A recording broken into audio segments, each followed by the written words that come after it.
Listo. Bueno, ya estamos ahora sí todas. Bienvenidas y bienvenidos a una conversación que vamos a tener el día de hoy con César Pineda, quien nos va a presentar en un minutito. Esta es la segunda conversación que tenemos el equipo de la Fundación Ford junto con Racismo MX en una agenda de aprendizaje en camino hacia el Día Internacional de los Pueblos Indígenas, que decidimos en nuestro equipo hacer como un espacio de reflexiones antirracistas, sobre todo. Y bueno, pues lo que queríamos era acompañar estas reflexiones con personas que nos ayuden a tener miradas nuevas, nuevas perspectivas y que podamos aprender juntas y juntos. Y el día de hoy el formato va a ser un poquito distinto. Te cuento, César, que el lunes pasado hablamos con Andrea Xu y Wendy Morales, que son mujeres indígenas y afro de la región de Centroamérica. Entonces la conversación fue un poquito distinta. Ahora que estás tú solo como exponente, pues va a tomar un formato diferente, pero la idea es que podamos tener espacio para intercambiar y para reflexionar. Y bueno, ahora sí te presento, César, y te paso después la palabra y la presentación a ti. César, él es doctor en Ciencias Políticas y Sociales por la UNAM, es sociólogo por la UAM Xochimilco, es profesor en el Centro de Estudios Sociológicos de la UNAM desde 2012, colabora con la Universidad Iberoamericana en su proyecto de Observatorio de Pueblos y Territorios. Sus líneas de investigación desde la sociología política tienen que ver con naturaleza, capital y territorio. Entonces, bueno, tiene un montón, una trayectoria súper interesante que si quieren se las paso después, pero creo que lo más interesante es que escuchemos de él.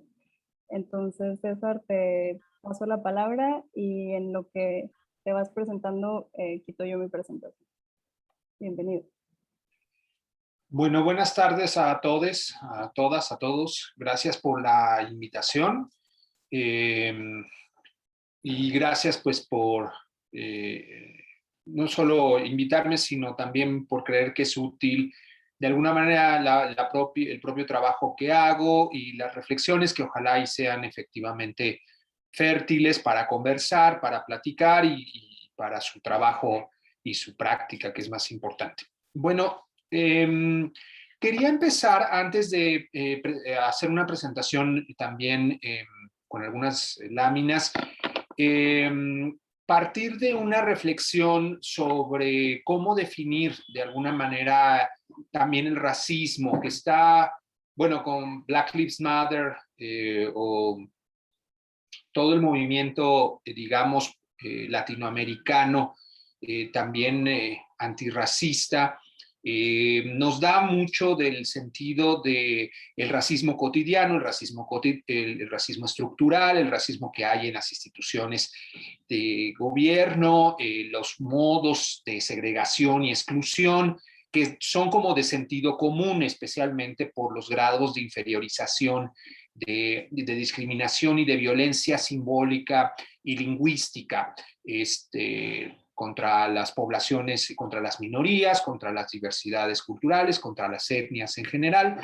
Pero quisiera presentar una idea adicional a lo que es de sentido común, y es la idea del racismo como parte del discurso hegemónico, en la idea de que cualquier discurso de las élites, de quien tiene mayor poder, requiere que tengan cierta utilidad, ciertas discursividades, cierta retórica. Y la retórica de la superioridad y de la inferiorización y de la otredad, de cómo ver al otro, ¿no? Cómo ver especialmente a los otros, a los pueblos indios, también a las mujeres, etcétera, pero en general, en su momento, a los colonizados, me parece que es sustantivo para comprender el racismo más como una relación de poder en relación con la naturaleza y una relación de dominación que tiene una discursividad y digamos, un discurso hegemónico. ¿Qué entendemos por discurso ideológico también?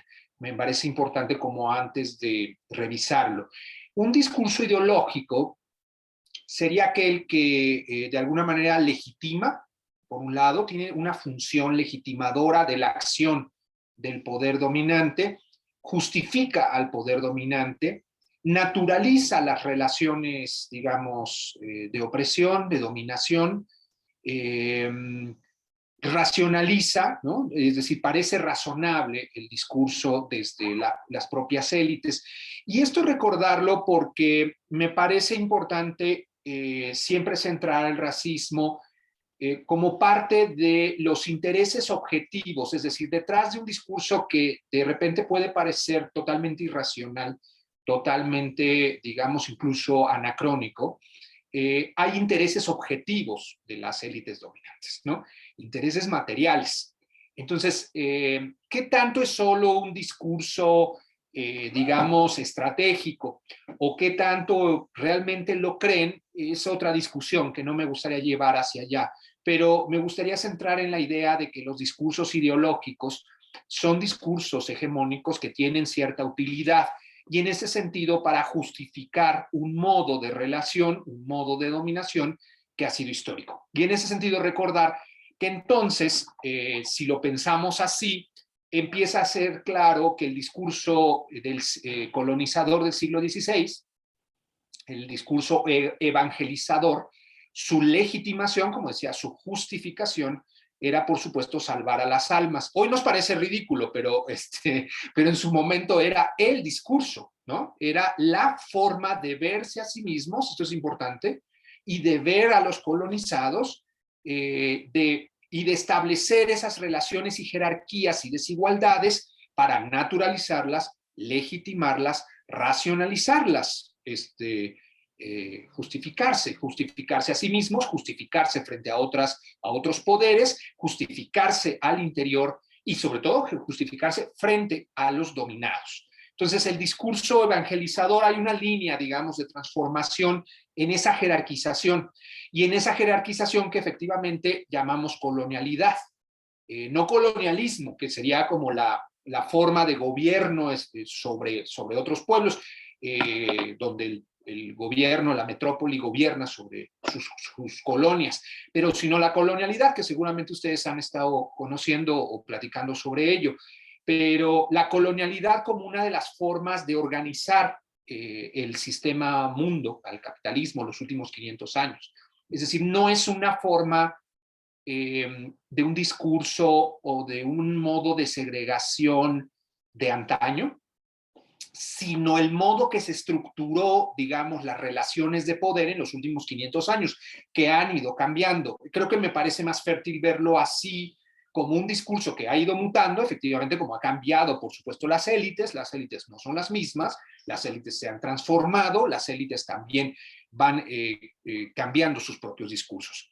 Entonces, hay esta línea de continuidad donde justificarse tiene una misión filantrópica, una misión, es decir, la justificación de cómo relacionarse con el otro, tiene siempre detrás una retórica sobre cómo al otro, al dominado, le conviene la relación de dominación, que no se le nombra como tal, por supuesto, sino al dominado se le considera que es necesario que se le salve, se le rescate, se le transforme, se le modele.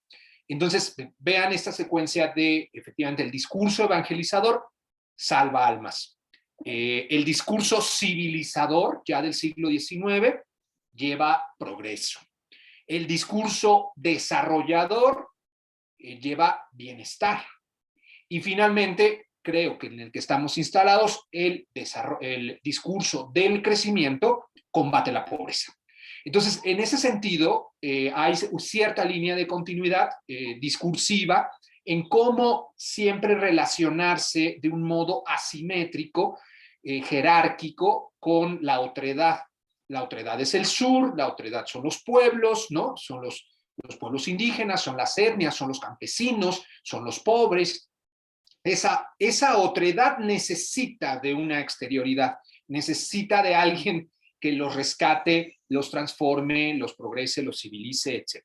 Entonces, me parece importante partir de esa idea porque no es solo cómo se ve al otro, pues el otro se le ve como el salvaje, como el no cristiano, como el pagano en el pasado, pero se le ve como el no desarrollado, y también como el pobre. ¿Por qué? Porque parte de una premisa básica, y que creo que es importante, a lo mejor y corro por esto con la última cosa que digo para avanzar en la presentación, que es parte de la premisa de la superioridad de quien civiliza, progresa, evangeliza o combate la pobreza. Parte de la premisa de que tenemos o tienen las élites la solución, ¿no? Para, digamos, a quien se dirige a esa otredad, que insisto puede ser no solo los pueblos indígenas. Bien, dicho esto, si pensamos entonces en los discursos hegemónicos, me gustaría presentarles algunas cosas que tienen que ver con los megaproyectos y la naturaleza. Creo que ya lo ven. ¿Sí? Sí. Sí, ya veo. Bueno, una segunda idea que me gustaría plantear es plantear si los megaproyectos están no solo inscritos, por supuesto, y esto seguramente ustedes lo trabajan mucho en el discurso del desarrollo, sino también en el discurso del conflicto ambiental o el conflicto socioambiental o el conflicto de impactos ambientales. Y el problema es ver quizá a los megaproyectos generalmente solo como, y que así en general vemos el ambientalismo o el ecologismo como un modo de conflictividad y de problemas por, digamos, por daños colaterales, ¿no? Le llamaré así.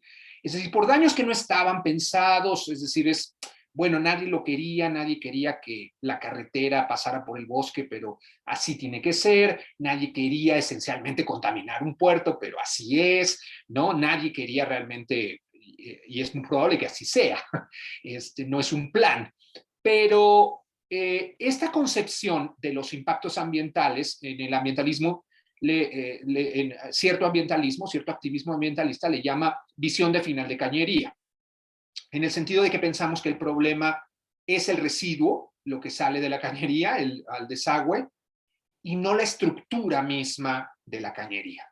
Es decir, que pensamos lo ambiental en medida de daño. Y por supuesto el daño es fundamental para pensar hoy el conflicto socioecológico, pero me gustaría presentar una segunda idea para pensar lo ambiental. Y es curiosamente alguien que no tiene nada que ver con lo ambiental, pero dice, resulta que el poder del hombre sobre la naturaleza no es sino el poder que ejercen algunos hombres sobre otros con la naturaleza como instrumento. Esta es una segunda idea que me gustaría presentar para reconceptualizar un poco. Es decir, que el conflicto y lo que tiene que ver con los megaproyectos es una conflictividad no solo por los impactos ambientales, a veces así es y así se expresa, pero en general podemos ver una disputa que yo lo defino así. El conflicto ambiental es un conflicto ecopolítico. ¿Qué quiero decir con ecopolítica?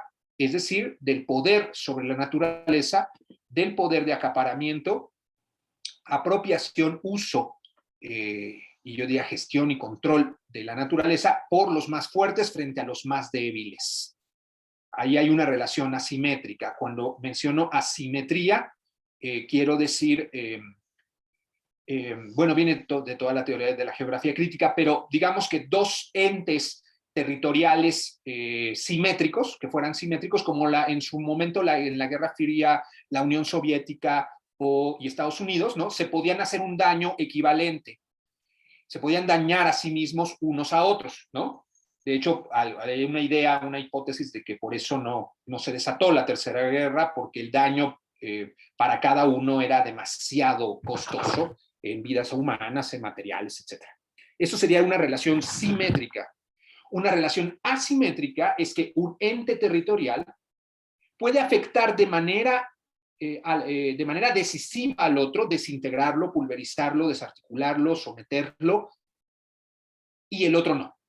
Esto es lo que sucede con el tipo de desarrollo de los megaproyectos, donde la forma estatal o corporativa puede transformar la naturaleza de un modo que simplemente los pueblos no tienen condición para responder y dañar o responder o resistir o afectar al mercado o las corporaciones de manera simétrica. No pueden infligir el mismo daño, por decirlo así, un daño, digamos, en espejo o simétrico. Si pensamos también así, entonces los megaproyectos como un modo asimétrico de reordenamiento y de control de la naturaleza, control en el sentido de cómo intervenir la naturaleza, gestionar la naturaleza, usar la naturaleza, por supuesto recibir los beneficios de la explotación de la naturaleza y en todo caso tener impactos ambientales. Se dan cuenta que entonces lo que yo le llamaba hace rato cañería, en realidad es todo el proceso de control, propiedad, gestión, uso, acceso, explotación y usufructo. Y además los impactos ambientales. Todo eso está en juego en relación a las transformaciones de la naturaleza y por eso pienso que es mejor definirlos como conflictos ecopolíticos en relación a los megaproyectos como tal. Bien, avanzo más rápido para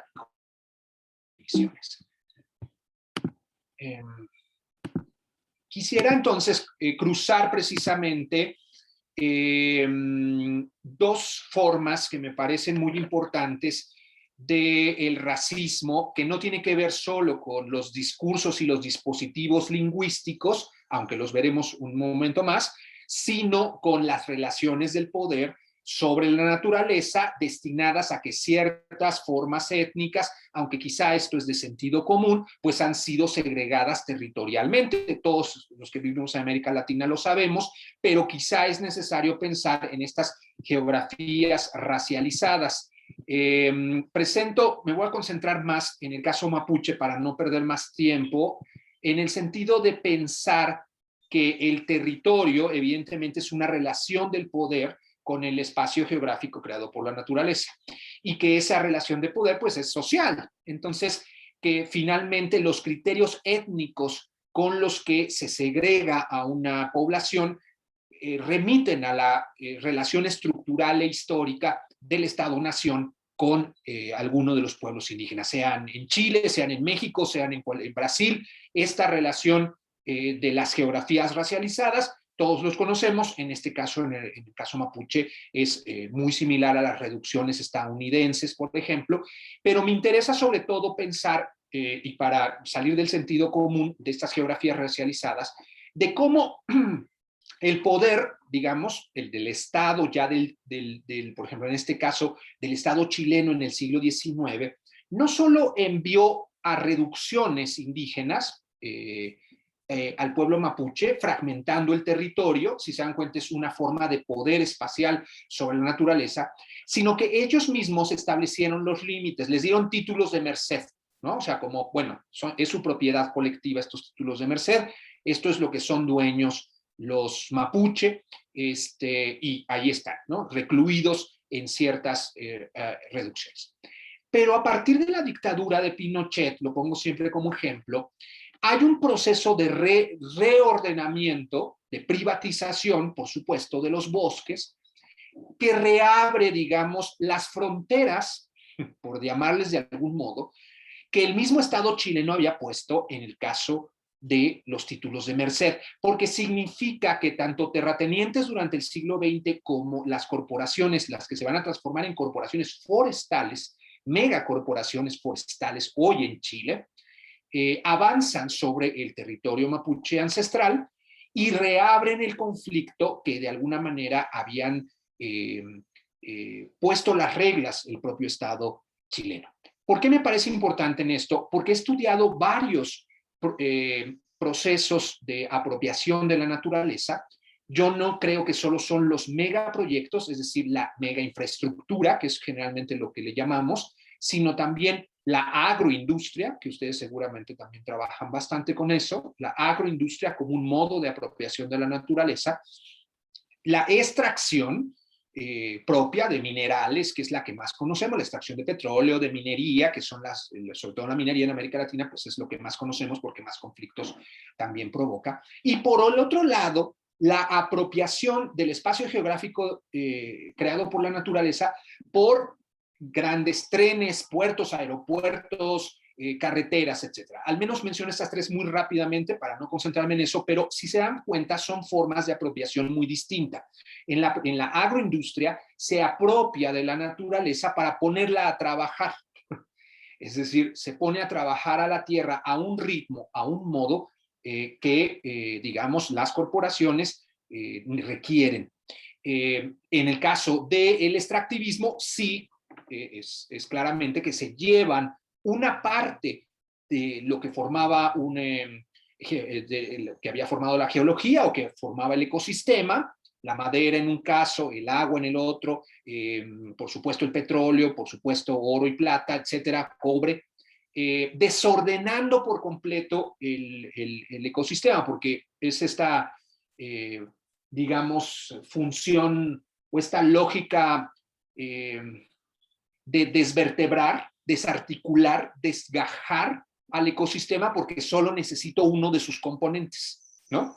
Entonces solo necesito la plata y no importa lo que pasa alrededor. Hago explotar la roca, contamino el río, utilizo todo el agua, es decir, todo lo que está alrededor del cobre o de la plata, ¿no? No importa, me llevo la plata y todo lo demás se desordena. En cambio, en el caso de la agroindustria es modificar la naturaleza para ponerla a trabajar para producir madera a un ritmo acelerado. Y en el último caso es una apropiación mucho más grande, mucho más geopolítica y mucho más estatalizada en el caso de utilizar no una parte del territorio, un recurso o poner la tierra a trabajar, sino pensar el gran territorio, como se piensa desde el Estado, para las conexiones e interconexiones y nodos del mercado mundial. Por eso es tan importante para decir un puerto acá, un aeropuerto allá, una carretera acá, que interconectan de manera global. Entonces, si pensamos estas tres formas, vemos claramente grandes procesos de apropiación de la naturaleza, pero que son totalmente distintos y que en cada caso afectan de manera distinta a los pueblos indígenas y que los pueblos indígenas resisten de manera distinta. Bien, ¿por qué digo esto? Porque vean este proceso, solo voy a ejemplificarlo con uno, no hay tiempo para más, pero Forestal Arauco, es parte de la agroindustria en Chile, acapara ya 1.7 millones de hectáreas. O sea, es una cifra impresionante de hectáreas. Y todos los mapuche fueron recluidos en alrededor de 500.000 hectáreas. Es decir, hoy la forestal, hay un país forestal, por decirlo así, en Chile. Dentro de Chile hay un país forestal. Y todas las comunidades mapuche viven en menos hectáreas que lo que posee la corporación. Una corporación, no es la única, solo estoy mencionando la más grande. Esto es más evidente en este mapa. En rosa están las comunidades mapuche. En verde están los monocultivos, igual que los de soya, de pino y eucalipto. Si se dan cuenta, es una forma envolvente de las propias comunidades mapuche que están siendo invadidas, rodeadas invasivamente por una geografía racializada en el sentido de cómo los monocultivos depredan y fagocitan, se comen poco a poco el territorio mapuche, provocando una serie de conflictos de propiedad en algunos casos de impactos ambientales, de agotamiento de los mantos acuíferos, de grandes agrotóxicos para poder fumigar todas estas plantaciones. Y bueno, se agotan los mantos acuíferos porque como es para madera, de hecho la madera se vende aquí, en México, o sea, en toda América Latina. Nosotros compramos madera Arauco. Y al comprarlo, les quitamos sus territorios a los pueblos mapuche. Es tanta madera que necesita mucha agua porque el pino y el eucalipto crecen más rápido, o las maderas son las especies maderables. Bueno, me voy un poco más rápido para una tercera parte que quiero presentarles más estrictamente. Me voy a saltar, perdón, este caso, donde presento esta geografía racializada es la que estamos todos acostumbrados a pensar, pero no estamos acostumbrados a pensar cómo el conflicto se reabre, es decir, con un nuevo ciclo, digamos, del mercado, de cómo se genera la riqueza, reabre el conflicto histórico que muchos pueblos indios tienen en relación a sus propias tierras, a sus propios ecosistemas, a sus propios modos territoriales.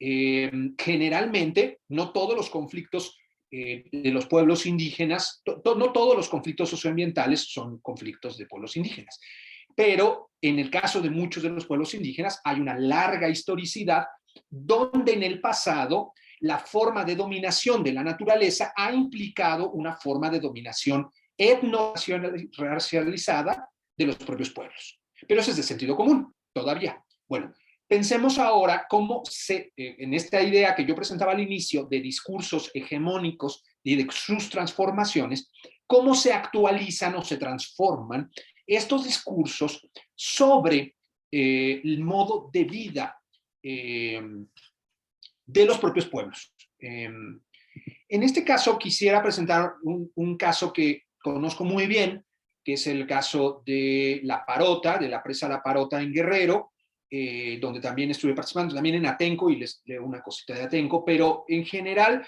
porque me parece que en el caso del SECO, que es menos conocido que el de Atenco, hubo un proceso de una disputa simbólica, también discursiva y retórica, sobre cómo implementar una presa del tamaño de 11.5 veces la bahía de Acapulco. De ese tamaño sería la presa. O sea, a mí cuando me dijeron el tamaño, me lo dijeron los propios campesinos. Y yo dije, seguro están exagerando para ser más dramáticos, ¿no? En su lucha, ¿no? Y decir, me diría 11.5 veces la bahía de Acapulco.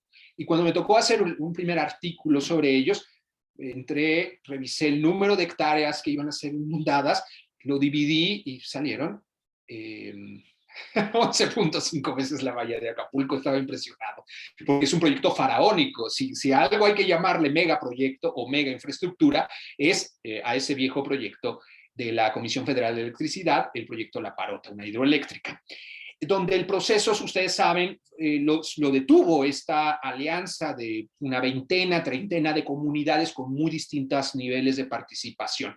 ¿Qué es lo que sucedió en el discurso precisamente de por ejemplo, de los involucrados a nivel institucional?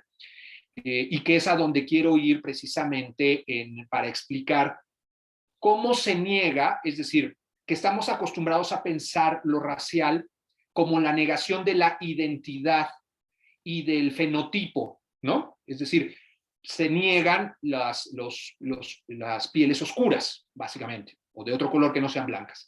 Y se niega la identidad.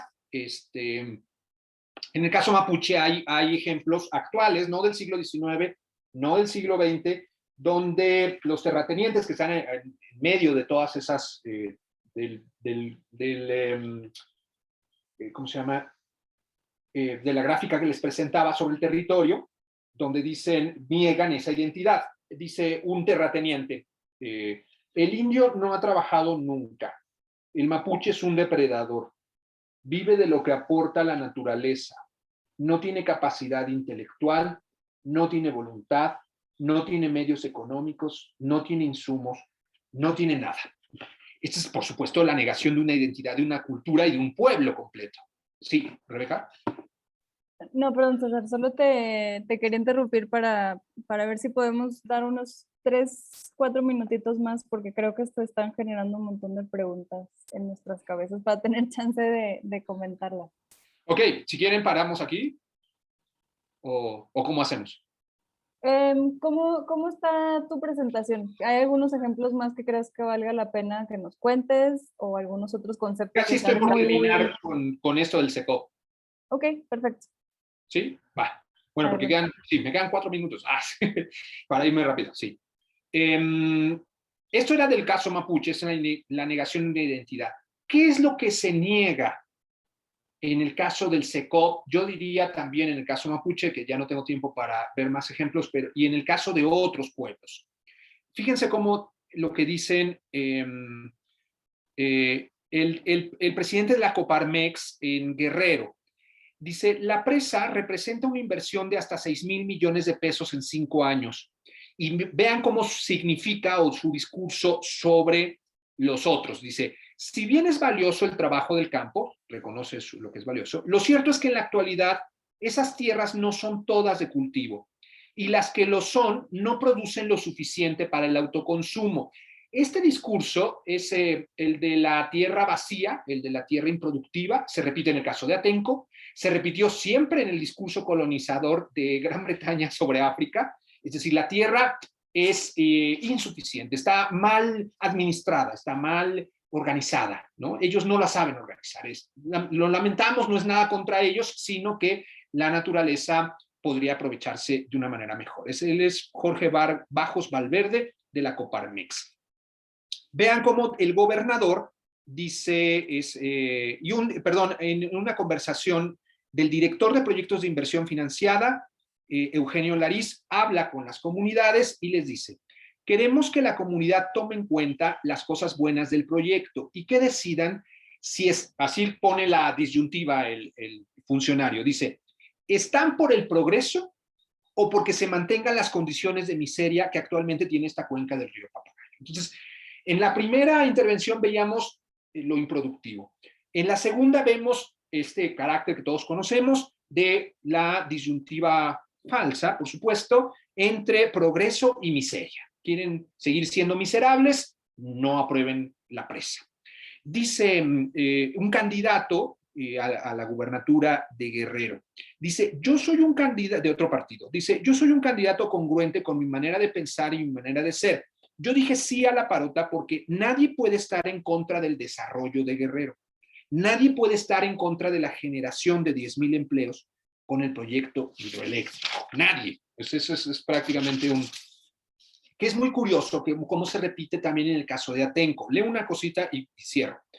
Dice Vicente Fox, en el caso del aeropuerto, cómo piensa en relación a la transformación del territorio y de los campesinos, y este caso tan conocido. Dice, es un discurso de Vicente Fox, dice, les cayó la lotería, van a salir con una ganancia formidable, porque ese aeropuerto va a llegar a generar 80,000 empleos. Hay algunas familias que prácticamente tienen chozas o viviendas muy humildes, y ahora van a tener una vivienda nueva fuera de ahí. Se les apoyará para instalarse en otro lado y que puedan tener incluso un changarro propio. Imagínate, le dice al entrevistador, que por cierto era Loret de Mola, imagínate, dice, si solo escucháramos a los ecólogos, pues quisieran todo un México sin empresas, sin industrias, sin carreteras.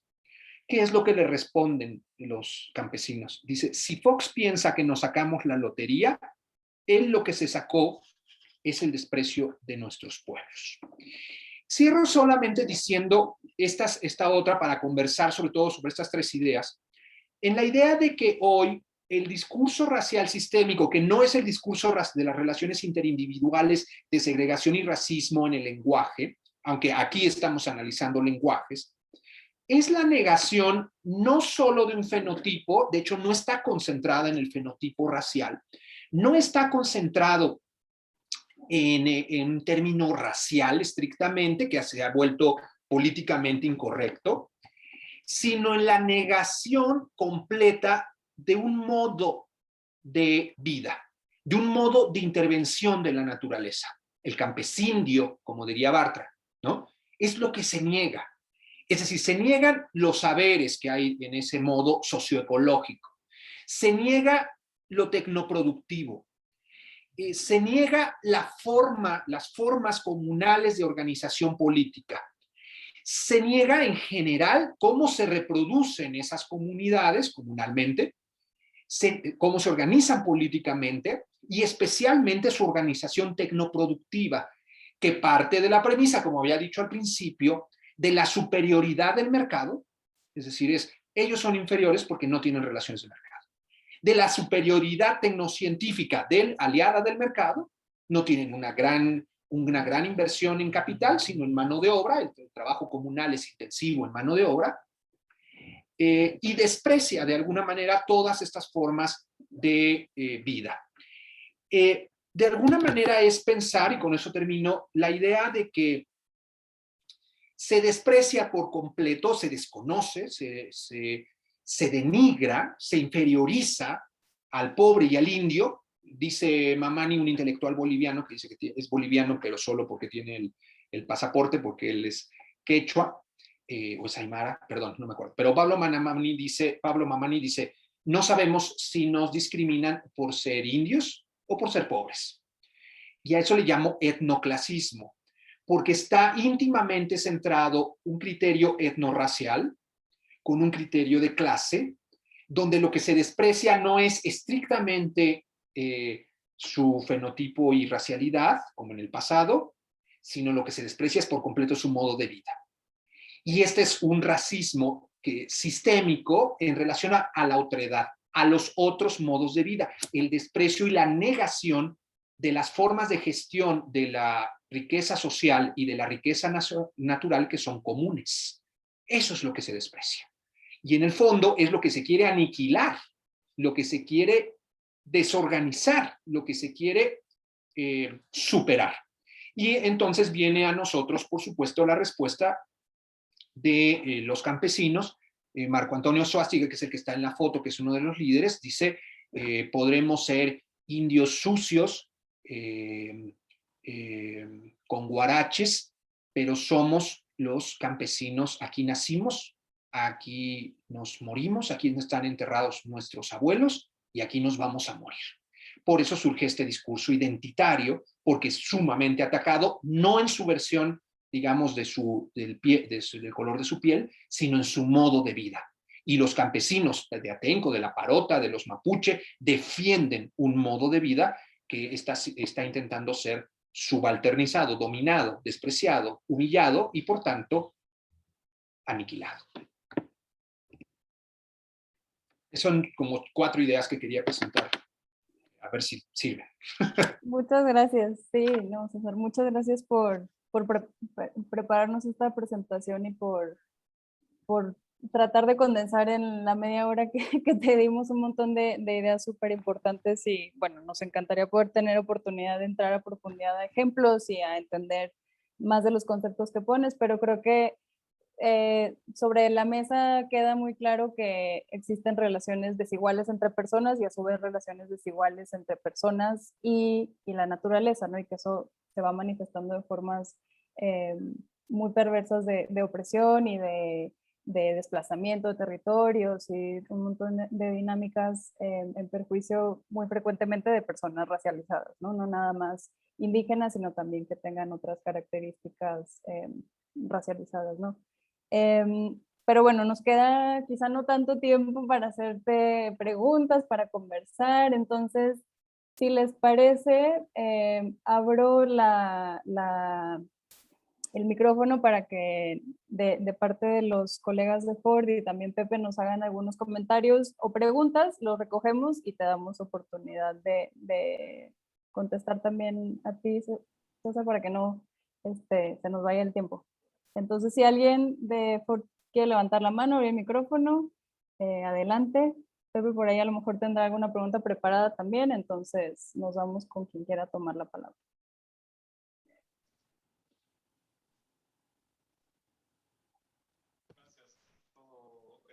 César, buenísimo. Y Víctor, escucharte. ¿puedes acercar tu micrófono? Lo siento, es que había subido esta cosita. Bueno, decía que muchas gracias César por las reflexiones que compartiste. Yo tengo una pregunta, sí, que tiene que ver con la idea, una de las ideas generales del principio, que es la de la simetría, ¿no? Y tiene que ver, bueno, o sea, escuchándote lo pensé en torno justamente en torno a los megaproyectos, y aunque justamente tú te fuiste hacia los casos como los de la agroindustria o la industria forestal, etcétera, para la infraestructura o la mega infraestructura, esto, ¿no? Energética o de transporte, etcétera, aplica también. Y es que, bueno, hay una asimetría también tecnológica, ¿no? O sea, a los pueblos cuando se les ha sometido, explotado, despojado, o esclavizado antes, también se les despojó de la oportunidad de desarrollar sus tecnologías propias y sus saberes propios, ¿no? Desarrollarlos tecnológicamente. Entonces, eso, hay siempre un señalamiento también del discurso dominante de decir, bueno, ¿por qué estos pueblos están en contra de la minería de metales, pero utilizan los metales en la construcción de sus casas, ¿verdad? ¿Y por qué están en contra de la minería de metales energéticos? Y de todas maneras, si les das dinero, lo primero que va a hacer es comprar un celular, ¿verdad? Y usar esos minerales. Entonces, solo un poco preguntarte cómo se, digamos, si se categoriza de alguna manera en especial y cómo se interpreta también esa, esa asimetría tecnológica, ¿verdad? Cierro diciendo que tengo en mente también, por ejemplo, aún en medio de esa asimetría, esfuerzos muy interesantes que hacen algunos pueblos por desarrollar, o sea, por apropiarse, aunque sea desde esa asimetría y en torno a las limitaciones pues, materiales y concretas que tienen, apropiarse de algunas tecnologías aplicando sus propios criterios que son distintos a los del sistema dominante en términos de rendimientos, el lucro, como dijiste, el dejar como cosas menores y dejar fuera de las de la vista los impactos ambientales, etcétera, ¿no? El ejemplo de las hidroeléctricas, centrales hidroeléctricas comunitarias en zonas indígenas del continente lo muestra, que no es solo usar la tecnología, es usarla con otros principios, respetando el caudal ecológico, respetando justamente los ecosistemas, etcétera. Entonces, ¿cómo categorizan eso? Y sí, ¿qué nos puedes compartir sobre esa asimetría tecnológica? Si quieren, recogemos varias para, ¿no?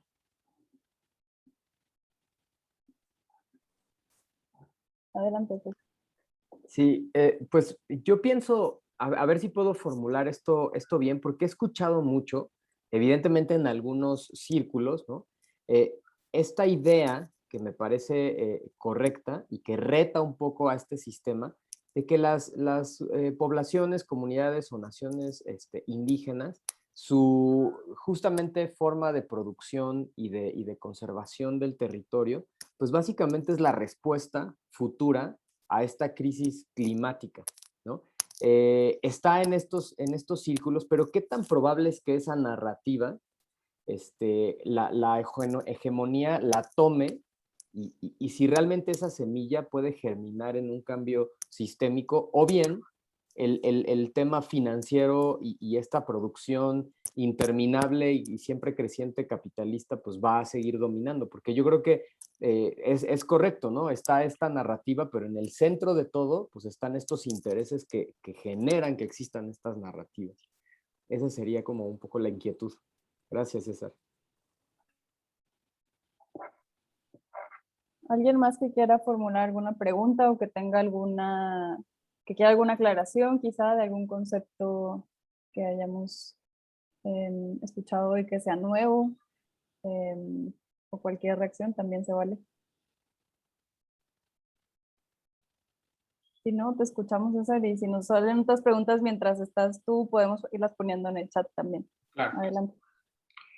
Me gustaría pensar un poco a partir de la segunda pregunta primero.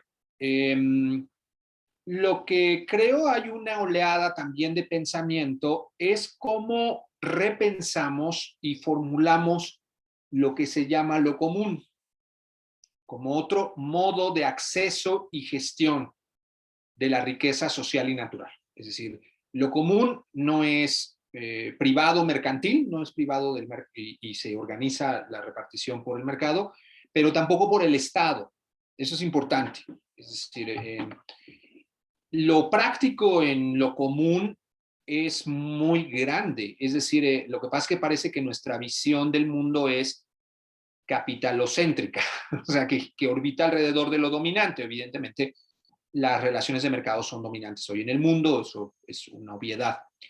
Pero las cifras son impresionantes, o sea, a lo mejor ustedes ya las conocen, pero es cerca de 2.500 millones de personas viven de gestión de los bienes comunes naturales, con sistemas de gestión comunales, se les puede llamar así, o sea, rotación de pastos, rotación en los bancos pesqueros, etcétera. Entonces, que estamos hablando de un tercio de la humanidad que vive bajo, aunque no quiere decir que están fuera del capitalismo, quiere decir que su modo de vida y reproducción básica están anclados en otro modo que no es mercantil, aunque mercadeen. No sé si me explico.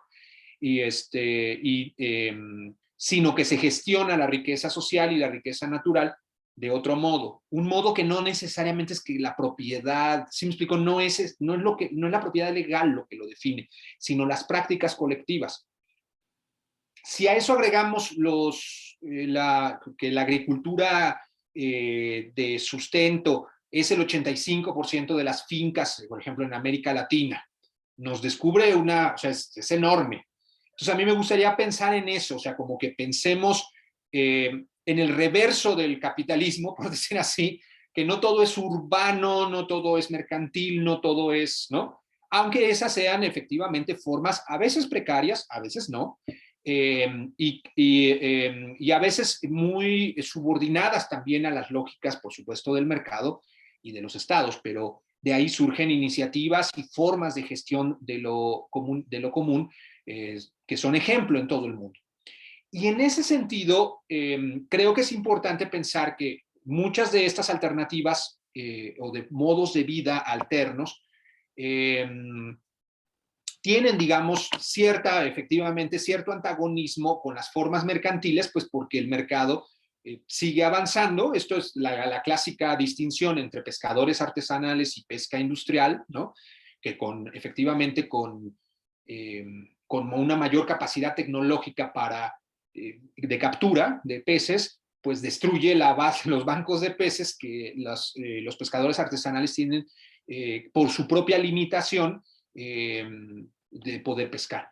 Y tiene que ver entonces mi ejemplo con lo que comentaba Víctor. Sí hay una simetría, efectivamente, es una simetría para acaparar la naturaleza. Lo que pasa es que no queda claro, o sea, en qué momento y cuál tecnología sería la adecuada, porque ellos también, o sea, este mundo de lo común también tiene tecnologías, lo que pasa es que son tecnologías más simples o de otro orden, ¿no? Por ejemplo, se dice siempre que la chinampa y la milpa son tecnologías en el sentido de un modo de cultivo, ¿no? Que interviene la naturaleza, la artificializa para ponerla a trabajar, pero de un modo que no rompe con los ciclos de renovación y digamos, y los tiempos de adaptación ecosistémicos. Entonces, me parece muy importante ambas porque, por ejemplo, si consideramos el ejemplo de la pesca, y me sigo por ahí, sí hay una simetría basada en buques y búsqueda con GPS de los bancos pesqueros, pero es esa forma la que es insostenible, ¿no? Es decir, es más que los pequeños pescadores puedan acceder a esa tecnología, es decir, si todo el mundo accede a esa tecnología, simplemente ya no habría bancos pesqueros, ¿no? Y las formas incluso de piscicultura que se promueven como sostenibles tienen graves efectos ambientales. Entonces, ¿hasta qué punto, no por romantizar ni idealizar formas precarias o más simples de tecnología, sino para ejemplificar que la alternativa es compleja, cómo se deben regular el mar, quién debe acceder a los bancos pesqueros, en qué tiempo, con qué fines, ¿no? Se puede lograr y bajo qué modos tecnológicos, porque sabemos que el buque de captura arrasa no solo con los peces, sino con otras especies. Hasta el 40% de lo que se pesca son tortugas, son otras especies que no deberían pescarse.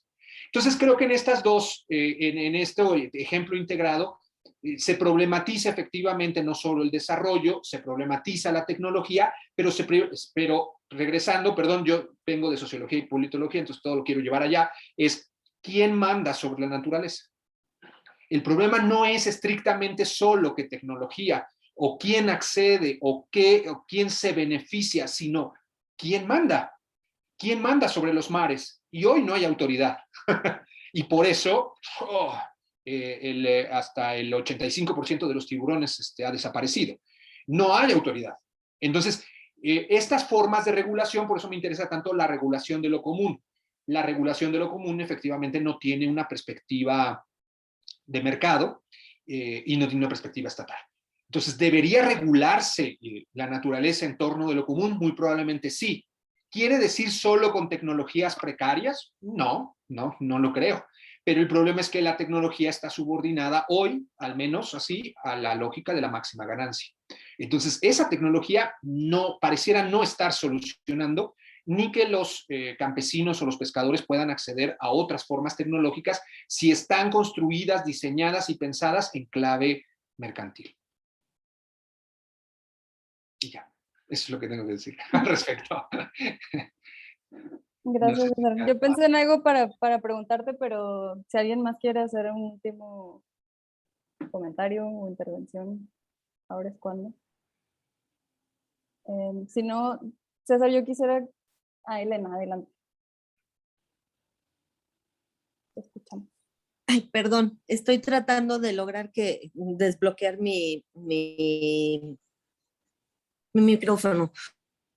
Muchas gracias, César, por esto. A mí lo que me parece sumamente interesante por la claridad con la que lo expones y que nosotros muchas veces cuando tratamos, o sea, cuando hablamos en contextos más informales, o sea, no los contextos de las personas que estamos dedicadas a esto, etcétera, siento que nos dificulta mucho esa claridad con la que explicas la relación entre raza, clase, economía, poder, simetría y asimetría, ecología, etcétera, ¿no? O sea, toda esa concatenación de factores y cómo en realidad se articulan hoy, porque, o sea, lo digo desde el punto de vista de que en México todo el mundo siempre te dice, no, pero si no somos racistas, ¿no?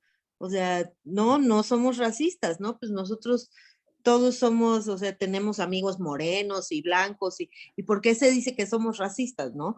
Entonces, para toda esa banda que argumenta en ese sentido, esa manera de articular las distintas dimensiones del rechazo y de la discriminación y de la otreidad, etcétera, me pareció súper buena.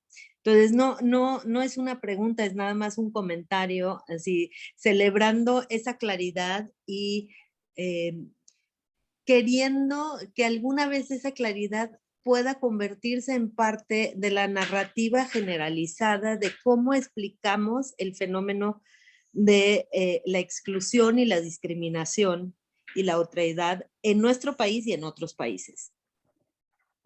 Ay, muchas gracias. Entonces, no, muchas gracias. Gracias, Elena.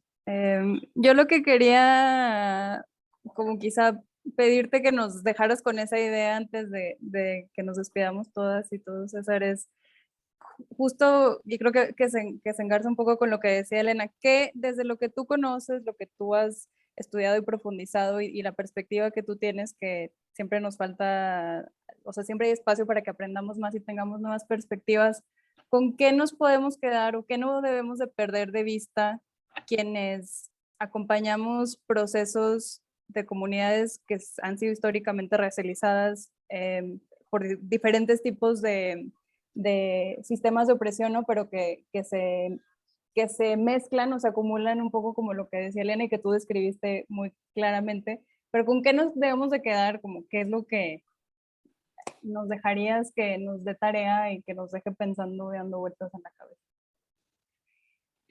No sé exactamente, pero en relación también con lo que dice Elena y con lo que tú planteas ahora, creo que sí necesitamos, no lo planteé porque me parecía muy como teórico-metodológico, pero que creo que hay una revolución del saber, ¿no? Que estamos empezando a entender todos y todas, que efectivamente naturaleza, capital, poder y raza no son hebras sueltas, cada quien por su historicidad, sino me gusta usar siempre la imagen que usa Foucault de cada una sí tiene su lógica propia, pero están engarzadas y forman un rizo entre todas, es decir, forman una unidad, como cada cabello en un rizo. Entonces, esa imagen se me queda muy en la cabeza porque creo que tenemos que empezar a pensar de ese modo, porque hemos compartimentalizado los problemas ecológicos, los problemas económicos, los problemas políticos y los problemas raciales, con instituciones incluso estatales separadas, con, digamos, incluso esfuerzos de la sociedad civil separados, con especialistas separados, cuando de alguna manera necesitamos un diálogo donde nos dice cómo esta vertebración que se interpenetra de las relaciones de dominación y pensar efectivamente, insisto mucho en esto de pensar los conflictos de la naturaleza como conflictos de poder, conflictos ecopolíticos, ¿no? Y que pensemos en esa, si esa categoría u otra, da igual, o sea, lo importante no es la noción, sino el sentido, ¿no? En la idea de pensar que hay una disputa por la naturaleza, pero está en los modos de intervención de la naturaleza. No solo en quién posee, ¿no? Que parece un conflicto propietario, no solo en quién se beneficia, como la idea de conflicto ecológico distributivo, o sea, es quién paga los costos, quién paga los platos rotos de ecológicos y quién se beneficia. Es más que eso, ¿no? Y por eso yo decía en esta idea de quién manda sobre la naturaleza. Y hoy quién manda no es estrictamente la clase dominante, es que también puede verse como un plan, ¿no? Sino una lógica en la cual la clase dominante no solo cree, sino que no puede salir de ella. Y es la lógica de la máxima ganancia, la expansión infinita, el mercado creciente, la expansión sin control de los mercados. Entonces, y que hoy estamos en un punto crucial porque está haciendo crisis, es decir, esta concatenación ha llegado a un punto de no retorno y un punto donde o hay una bifurcación o avanzamos hacia un desastre. Entonces, las relaciones del poder sobre la naturaleza, estatalizadas, mercantilizadas, racializadas, hoy están haciendo crisis. Entonces, me parece muy importante no solo pensar, todos sabemos que estamos en crisis, ya es como también de sentido común, vivimos en la crisis civilizatoria, pero pensar en la idea del poder sobre la naturaleza y de estos modos de disputa, los modos que se niegan, los modos que luchan por existir y los posibles modos, como planteaba José, que son los modos posibles, potenciales o alternativos para salir de esta catástrofe, ¿no? Porque creo que son distintos, no todo modo dominado es una alternativa. No todo modo dominado es, digamos, una potencia, una posibilidad para salir de la crisis que vivimos, ¿no? Es lo que creo que hay que avanzar en este modo de pensar y que tal vez entonces las alternativas reconfiguradas desde los pueblos, desde esta multiplicidad de formas de lo común, nos alumbran efectivamente posibilidades alternativas a nivel sistémico, ¿no? Pero se está agotando el tiempo. Muchísimas gracias, César. Gracias, Rebeca, y gracias por este espacio a la Fundación Ford. Y pues yo, después de que tomaste la palabra, César, me toca despedir y me quedo justo con esta última idea que es bien importante porque en el afán de buscar estas respuestas tenemos que complejizar estas relaciones de naturaleza, poder, capital y racialidad y no verlas como cosas separadas porque entonces va a ser mucho más difícil encontrar esta respuesta y verlo como todo un sistema que convive y eso nos ayuda, nos afina mucho más y aprender a evitar esa complejidad, porque básicamente vivimos en un mundo complejo, entonces necesitamos complejizar estas ideas. Así es que, César, muchísimas gracias por acompañarnos, por compartir con nosotras y nosotros estas ideas. Y de nuevo, gracias a la Fundación Ford por estos espacios y pues damos por terminada esta sesión. Muchas gracias, espero que haya servido de algo Gracias. y que sea fértil para ustedes y su trabajo. Muchas gracias. Muchas